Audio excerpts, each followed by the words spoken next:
so much. All right, are you in the market for a used car? Maybe you're on the fence if you should repair what you currently have or if it's better to just start anew. Yeah, a lot of questions at a time when there's a lot of challenges out there. Team 12's Tricia Hendricks joining us live in Tempe with expert advice. Good morning, Tricia.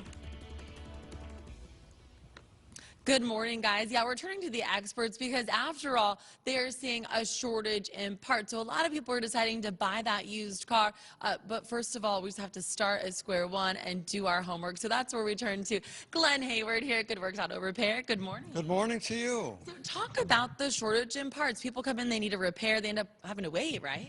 Yeah, there's part shortages due to the transportation issues. There's barges out in our oceans that are full of auto parts, and there's no dock people to unload them and get them on the trucks. And now we have truckers fussing and fighting about whether they're going to go striking and everything else like that. So the supply chain becomes smaller and smaller, and the warehouses here can only house so many parts, and so once those parts are gone, they can't replenish them. So sometimes you say get the repair, other times maybe go shop for that used car.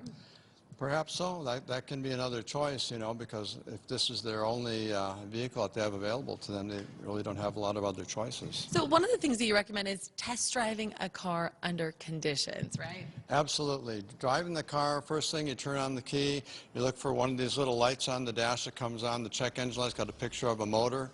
And if you see that light is on, or especially if that light is flashing, that means that car's got some serious drivability problems. And with doing your homework and that extra research to make sure that you get a good buy, ask for maintenance records, check for recalls, bulletins, the history. Everything, yeah. Carfax is a good source for $15, $20.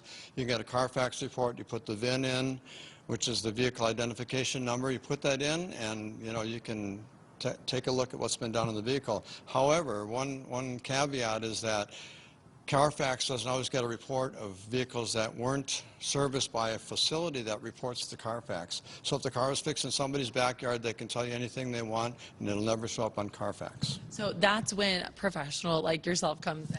That's exactly it. So we take a digital inspection of the vehicle. We take pictures of everything, whether it's the motor, the check engine lights, the tires, the brakes, everything, the suspension components, and we give you pictures of them, and we make recommendations based on what we see so the customer can see it too. All right, Glenn, thank you so much for having us out this morning. So again, overall, do your research, and that way you know what you're buying. If it's a used car or getting that repair is going to be worth what you pay for in the long run.